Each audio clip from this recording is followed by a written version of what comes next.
कि वे आए और अपना उद्बोधन दें।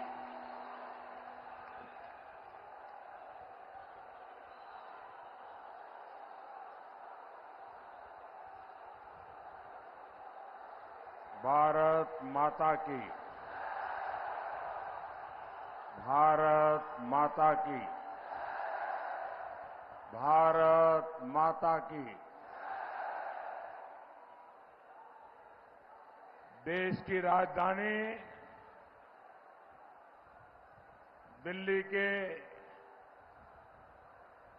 सभी भाई बहनों को मेरा नमस्कार।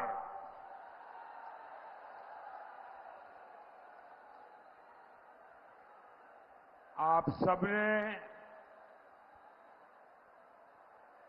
इतनी बड़ी तादाद में, और मैं ऊपर हेलीकॉप्टर से देख रहा था, सामने वाले दोनों मार्ग पूरी तरह भरे पड़े हैं।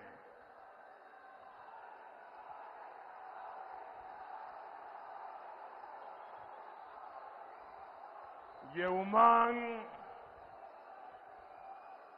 ये उत्साह इस बात का गवाह है कि फिर एक बार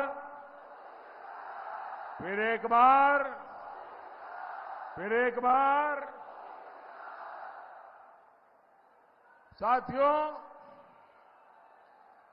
दिल्ली के लाल किले से मैंने कहा था, यही समय है,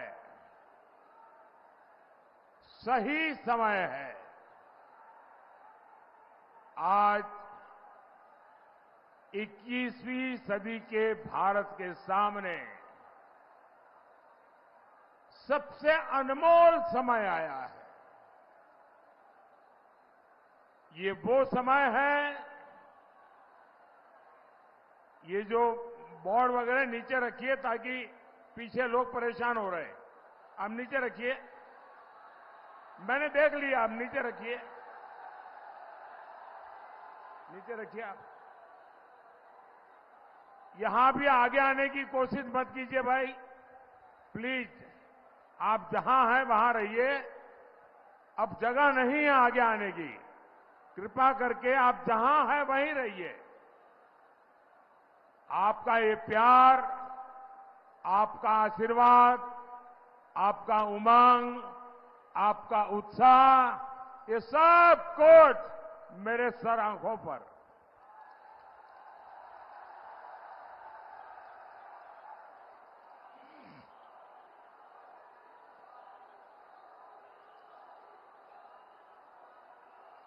साथियों,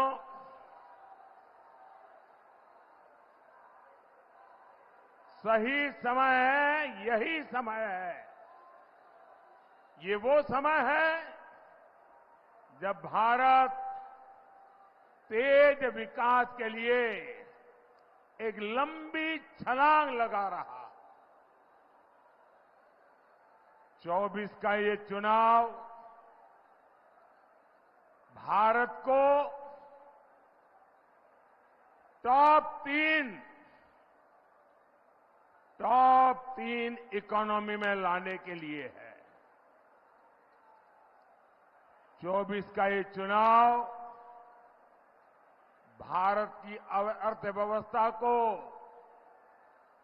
उन ताकतों से बचाने के लिए भी है जो अपनी आर्थिक नीतियों से भारत को दिवालिया कर देना चाहती है। 24 का ये चुनाव भारत में गरीब के लिए, मध्यम वर्ग के लिए उनका जीवन आसान बनाने के लिए, उसके जीवन में खुशियां लाने के लिए है। और 24 का ये चुनाव गरीब और मध्यम वर्ग को उन ताकतों से बचाने के लिए है जो उनकी संपत्ति छीन लेना चाहते हैं। 24 का ये चुनाव भारत के युवाओं के लिए नए अवसर बनाने के लिए है। चाहे स्पेस सेक्टर हो, सेमीकंडक्टर हो, ग्रीन एनर्जी हो, सोलर रिवॉल्यूशन हो, इलेक्ट्रिक व्हीकल का युग हो, हर क्षेत्र में युवाओं को आगे बढ़ाने के लिए है। और दूसरी ओर 24 का ये चुनाव उस परंपरा को, उस सोच को भी हराने का चुनाव है जिसने बरसों तक भाई भतीजावाद, परिवारवाद के चलते भारत के युवाओं का भविष्य बर्बाद करके रख दिया है। 24 का ये चुनाव मजबूत भारत बनाने के लिए है और 24 का ये चुनाव उन ताकतों को परास्त करने के लिए है जो भारत को कमजोर करना चाहती है। तो देश की राजनीति को एक मजबूत सरकार चाहिए। देश की राजधानी को दुनिया में प्रतिष्ठा मिले, देश की राजधानी दुनिया के लिए आकर्षण का केंद्र बने। और इसलिए इस देश को चाहिए फिर एक बार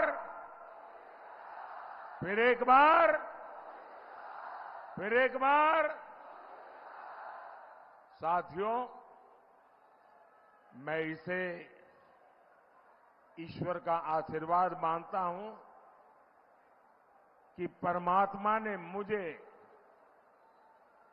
देश के विकास को तेज गति देने के लिए आपकी सेवा में भेजा है। 50-60 साल पहले मैं अपना घर छोड़ करके निकला था। तब मुझे भी पता नहीं था कि एक दिन लाल किले पर तिरंगा फहराऊंगा।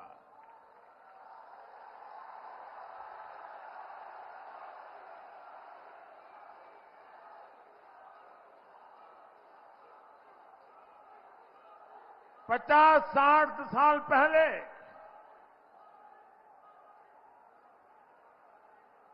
जब घर छोड़ा, सब कुछ छोड़ चुका था, सब कुछ छूट गया था। लेकिन तब मुझे पता नहीं था कि एक दिन 140 करोड़ भारतीय ही मेरा परिवार बन जाएंगे।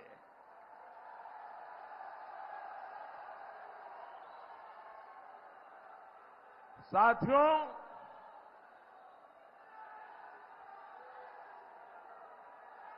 न अपने लिए मैं जिया हूं, न अपने लिए मैं जन्मा हूं।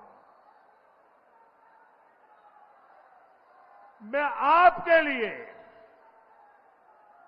और आपके बच्चों के उज्जवल भविष्य के लिए जी जान से खप रहा हूं।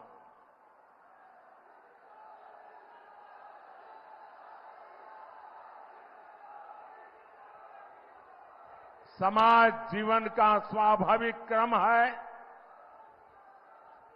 कि हर परिवार घर का हर मुखिया अपने वारिस के लिए सोचता है, योजना बनाता है और कुछ करता भी है। मुझे तो वो भी नहीं करना है। मेरा कोई वारिस नहीं है। अगर मेरा कोई वारिस है तो आप ही मेरे वारिस हैं। 140 करोड़ देशवासी वही मेरे वारिस है। और इसलिए मैं आपके लिए ही दिन रात मेहनत कर रहा हूं। मेरा पल पल आपके लिए, मेरा पल पल देश के लिए।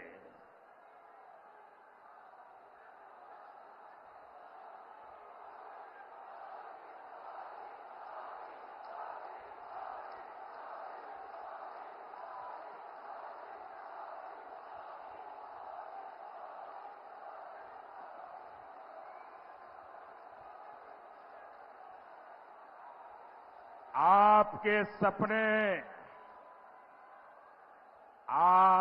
सपने ही मेरा संकल्प है।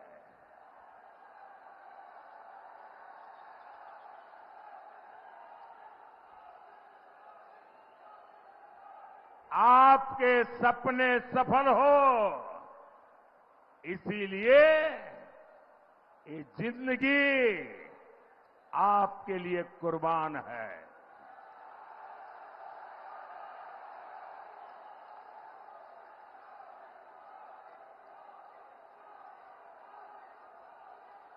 ट्वेंटी 4/7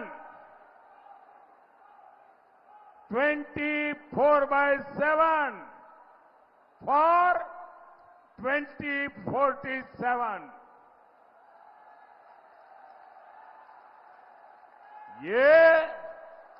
ये मोदी की गारंटी है।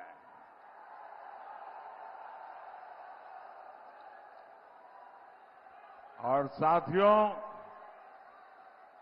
ये पर्दा नीचे करो, पीछे लोगों को दिखता नहीं है भाई।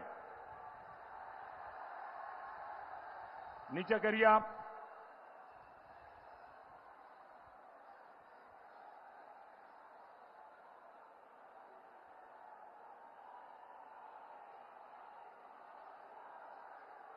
साथियों, देश को मजबूत बनाना है। इसके लिए मजबूत सरकार चाहिए और मुझे भी मजबूत साथी चाहिए। और इसलिए दिल्ली में भी ऐसे हमारे सभी उम्मीदवारों को राजधानी का प्रतिनिधित्व आपके आशीर्वाद से ये सब विजयी हो। विकसित भारत का मेरा संकल्प पूरा करने के लिए ये मेरे साथी बने। साथियों, आत्मनिर्भर भारत का संकल्प लेकर निकला हूं। तब से मैं आपसे प्रार्थना करता हूं कि भाई आप लोग कुछ समझते हैं कि नहीं है? आप ये बोर्ड नीचे करेंगे क्या? ये जो भी है वहां सारे कोई इकट्ठे कर लो भाई, कोई एक इकट्ठे कर लो सब।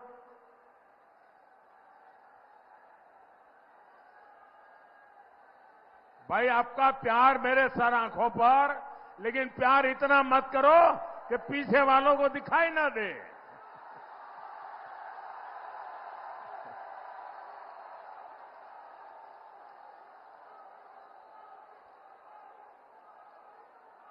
ये लोग दूर दूर से आए हैं, उनको परेशानी नहीं होनी चाहिए।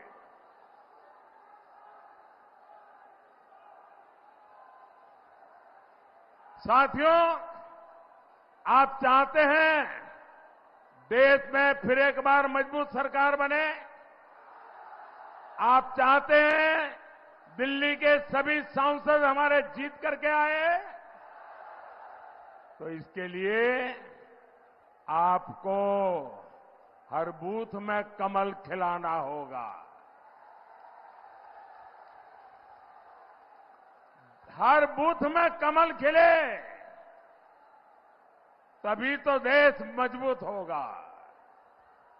साथियों, विकसित होते भारत की राजधानी भी विकसित दिखनी चाहिए, विकसित होनी चाहिए। आपने G20 सम्मेलन के दौरान देखा है कैसे दुनिया के शीर्ष नेता दिल्ली को देखकर चकित थे। आज यहां भारत मंडपम और यशोभूमि जैसे आधुनिक कन्वेंशन सेंटर बन रहे हैं। नया संसद भवन हमारी शान और बढ़ा रहा है। नेशनल वॉर मेमोरियल आजादी के बाद देश के जवान इसके लिए मांग करते थे, प्रतीक्षा करते थे। देश का दुर्भाग्य देखिए, जब तक मोदी नहीं आया, दिल्ली में बैठी हुई सरकारों को देश के वीर जवानों के सम्मान में वॉर मेमोरियल बनाने का उनको महत्व नहीं समझ आया। देश में लोगों की सुरक्षा करते करते करीब 35,000 पुलिस के जवान शहीद हुए। हमारी रक्षा करते करते शहीद हुए। उन पुलिस मेमोरियल के लिए देश के पुलिस के जवानों को 70 साल इंतजार करना पड़ा। मोदी आया तब जाकर के बना। डॉक्टर बाबा साहब आंबेडकर का मेमोरियल। एक परिवार के लिए सब कुछ हुआ, लेकिन इतने प्रधानमंत्री हो गए, उनको स्मरण करने के लिए उनकी राजनीति, उनका परिवारवाद आड़े आया। ये मोदी है जिसकी रगों में लोकतंत्र जिंदा है, जो जीता है लोकतंत्र के लिए, जो खपता है लोकतंत्र के लिए। और उसने देश में पहली बार सभी प्रधानमंत्रियों का म्यूजियम बनाया।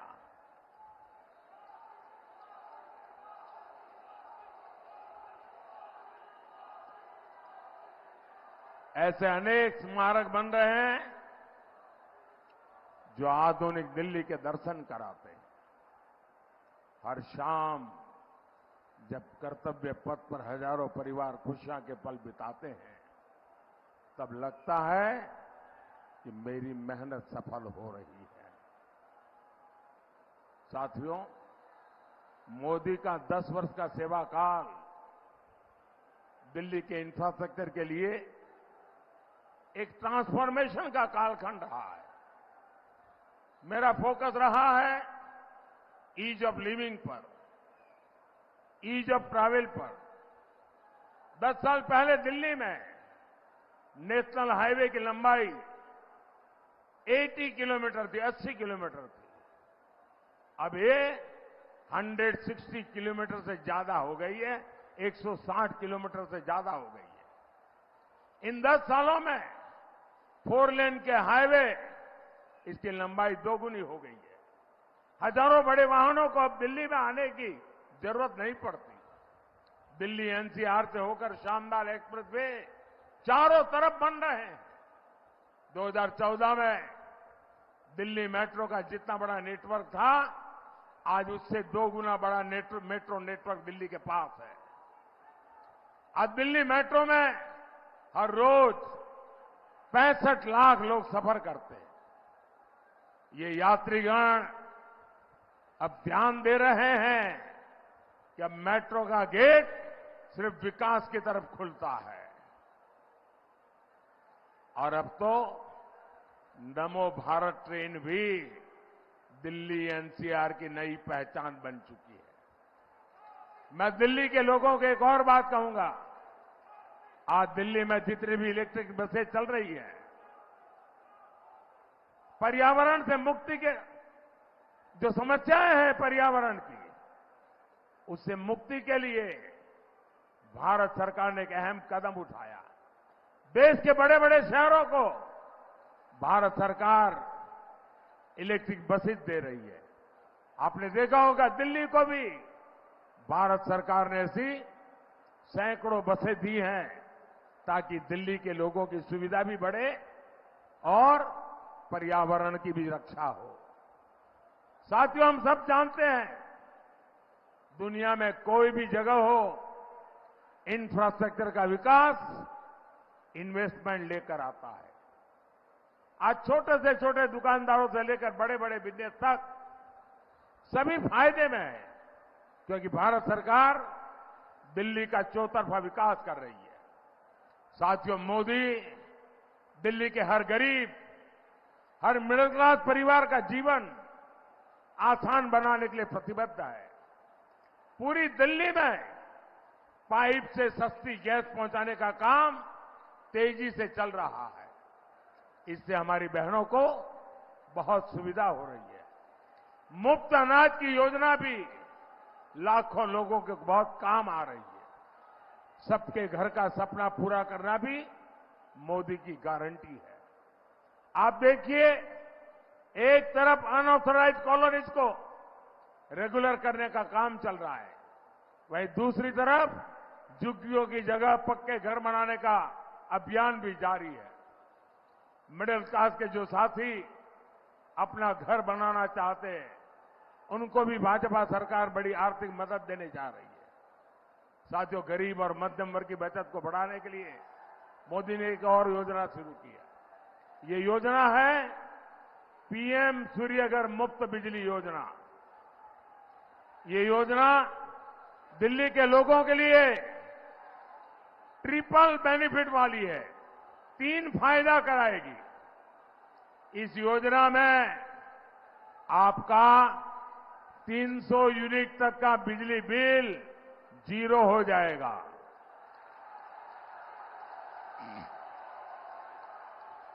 बिजली बिल 0। और इसके लिए भारत सरकार 75,000 रुपीज, 75,000 रुपये तक की मदद देगी। और ये ऑनलाइन रजिस्ट्रेशन चालू हो चुका है। इस 75,000 रुपये से अपने घरों पर सोलर पैनल लगाएं, घर में जो इस्तेमाल करने की बिजली की जरूरत है उपयोग कीजिए, और जो अतिरिक्त बिजली होगी वो सरकार खरीदेगी, उससे आपको कमाई होगी। तीसरा लाभ, अब जमाना इलेक्ट्रिक व्हीकल का है। अब पेट्रोल डीजल का जमाना चला गया। अब इलेक्ट्रिक व्हीकल आपके घर में खुद की बिजली, खुद का सोलर प्लांट, आपके व्हीकल का चार्जिंग भी आपके घर में। मतलब दिन भर आप स्कूटर लेकर के, स्कूटी लेकर के, मोटरसाइकिल लेकर के, कार लेकर के अगर इलेक्ट्रिक व्हीकल है तो उसका बिल भी 0 हो जाएगा। भाई और बहनों, राजधानी दिल्ली में हो रहे इन विकास कार्यों के बीच इंडी गठबंधन दिल्ली को तबाह करने में जुटा है। ये लोग राजनीति का लगातार पतन करने के जिम्मेदार हैं। ये लोग करोड़ों देशवासियों का भरोसा तोड़ने के लिए जिम्मेदार है। ये लोग दिल्ली को लूटने का कोई मौका नहीं छोड़ रहे। ये लोग भ्रष्टाचार मिटाने के नाम पर आए थे और हजारों करोड़ के घोटाले में जेल के चक्कर लगा रहे हैं।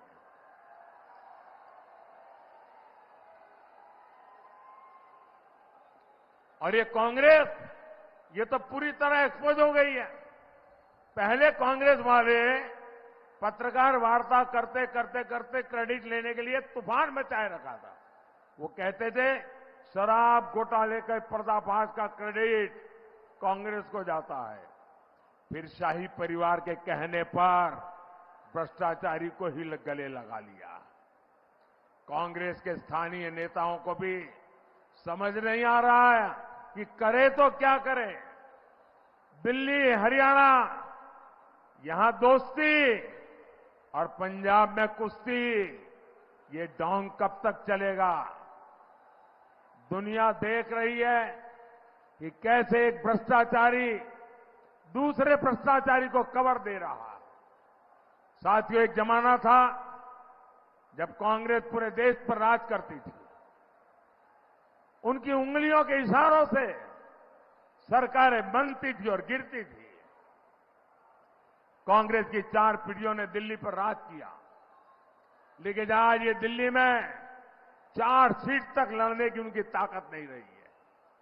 कांग्रेस इस सीट पर भी नहीं लड़ पा रही है जहां देश की सौंदर्य है और जहां इनका 10 जनपद का दरबार है। लेकिन फिर भी कांग्रेस का घमंड नहीं टूटा है। साथियों, इंडी गठबंधन वालों ने अपने राजनीतिक स्वार्थ में आपके स्वास्थ्य को भी दांव पर लगा दिया। यहां केंद्र सरकार के अस्पतालों में 5 लाख रुपए तक मुफ्त इलाज हो रहा है, लेकिन इंडी वालों ने यहां आयुष्मान भारत योजना पर रोक लगा रखी है। मोदी ने अब तय किया है हर परिवार के 70 वर्ष के ऊपर के बुजुर्गों को भी मुफ्त इलाज की सुविधा मिलेगी और इससे परिवार के खर्च में बहुत बड़ी राहत होगी, बहुत बड़ी बचत होगी। लेकिन इसका फायदा दिल्ली सरकार के अस्पतालों में आपको नहीं मिल पाएगा। ये लोग दिल्ली के एक भी बुजुर्ग को भारत सरकार की योजना का लाभ नहीं लेने देते। मेरा आपसे अनुरोध है, 70 साल के ऊपर के सब लोगों को मिलिए, उनको बताइए कि मोदी ये देना चाहते हैं, लेकिन ये दिल्ली की सरकार रुकावट बनी है और एक भी बुजुर्ग का वोट ये इंडी गठबंधन वालों को जाना नहीं चाहिए। भाई और बहनों, जब 24 घंटे दिमाग में सिर्फ वोट बैंक चलता हो, तब ना इस तरह की योजनाएं संभव होती है और न ही विकास का कोई अता पता होता है। इंडी गठबंधन का यही हाल है। ये तस्वीकरण के लिए सारी हदें पार कर चुके हैं। इनका मैनिफेस्टो देखिए, ऐसा लगता है जैसे मुस्लिम लीग के दबाव में तैयार किया। ये लोग खतरनाक खेल खेलने जा रहे हैं। मैनिफेस्टो में लिखा है अब सरकारी टेंडरों को धर्म के आधार पर देना चाहते हैं। ये स्पोर्ट्स टीमों में भी धर्म के आधार पर सिलेक्शन करना चाहते हैं। ये देश के बजट को धर्म के आधार पर देना चाहते हैं। और यही नहीं, कांग्रेस के शहजादे आपकी संपत्ति का एक्सरे कराकर आपके घर पर छापा मारकर आपकी संपत्ति का आधा हिस्सा अपने वोट बैंक को देना चाहते हैं। और ये पिछले कई वर्षों से ऐसा करते भी आ रहे हैं।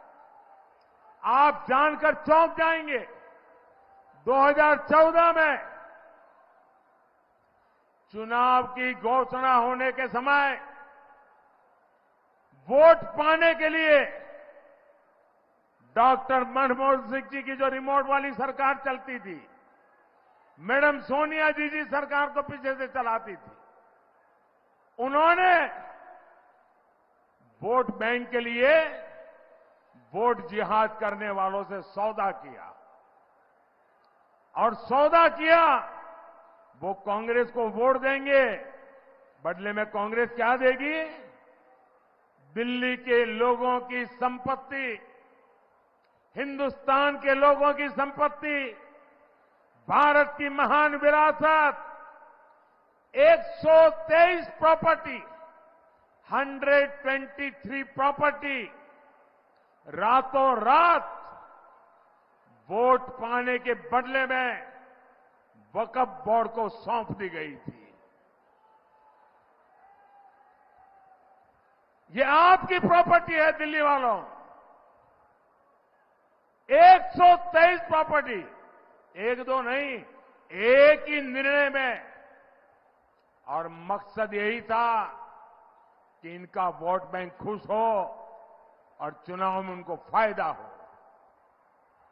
ये संपत्तियां दिल्ली के प्राइम लोकेशंस में है, जहां एक एक गज जमीन की कीमत कई कई लाख रुपए है।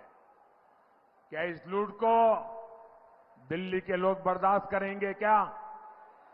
क्या ऐसे लोगों को माफ करेंगे क्या? इनको चुन चुन करके साफ करेंगे कि नहीं करेंगे? भाई और बहनों, ये मौका परस्त गठबंधन तुष्टीकरण के लिए देश में हिंसा भी फैला सकता है। याद कीजिए, सीएए कानून आया था तो इन्होंने दिल्ली को महीनों महीने तक बंधक बना दिया था। पहले रास्ते रोके और फिर दंगे कराए। लेकिन आज पूरा देश ने कहा है कि इनके झूठ का पर्दाफाश हो चुका है। दिल्ली में कई कई सालों से रह रहे शरणार्थियों को भारत की नागरिकता मिल रही है। और अभी ये दो परिवार यहां आए थे, वो प्रताड़ित हो करके आए हुए हैं पड़ोस में से, उनको नागरिकता मिली, वो खुशी जताने के लिए आए थे। और ये कौन लोग हैं? ये हिंदू है, सिख है, बौद्ध है, जैन है, पारसी है, ईसाई है। ये प्रताड़ित होकर आए हैं और इनमें से ज्यादातर हमारे दलित परिवार हैं। इसलिए इनका इतना विरोध किया गया। अभी कुछ देर पहले जो बिटिया मिलने आए, मौका मिला, जो पाकिस्तान से आई थी, भाइयों बहनों, उसे भारत की नागरिकता मिल गई, उसे उज्जवल भविष्य की गारंटी मिली है। इंडी गठबंधन वाले घुसपैठियों के लिए आंसू बहाते हैं, लेकिन जिनके साथ 1947 में जुल्म हुआ, उनको हिकारत की नजर से देखते हैं। साथियों, तुष्टीकरण की जीत में ये लोग पूरे देश को सांप्रदायिकता की भेंट चलाना चाहते हैं। बाबा साहब आंबेडकर धर्म के आधार पर आरक्षण के खिलाफ थे, लेकिन ये खुलेआम कह रहे हैं एससी, एसटी, ओबीसी का आरक्षण धर्म के आधार पर बांट देंगे। साथियों, राम मंदिर को लेकर भी इनका रवैया आज पूरा देश देख रहा है। अब ये लोग अयोध्या में राम मंदिर से जुड़े सुप्रीम कोर्ट के फैसले को पलटना चाहते हैं। ये खुलकर के कह रहे हैं आर्टिकल 370 वापस लाएंगे। ये खुलकर कह रहे हैं कि भारत के हमारे परमाणु हथियारों को खत्म कर देंगे। क्या ऐसे खतरनाक गठबंधन को आप एक भी वोट मिलना चाहिए क्या? साथियों, 25 मई को जब आप वोट डालने घर से निकलिएगा तो विकसित भारत का लक्ष्य याद रखिए। आपको पूर्वी दिल्ली से श्री हर्ष मल्होत्रा जी, उत्तर पूर्वी दिल्ली से मनोज तिवारी जी और चांदनी चौक से प्रवीण खंडेलवाल जी को रिकॉर्ड वोटों से विजयी बनाना है। और मेरा आप सबसे आग्रह है, पहले मतदान फिर जलपान, पहले मतदान फिर जलपान। मेरे साथ बोलिए, भारत माता की, भारत माता की, भारत माता की। बहुत बहुत धन्यवाद।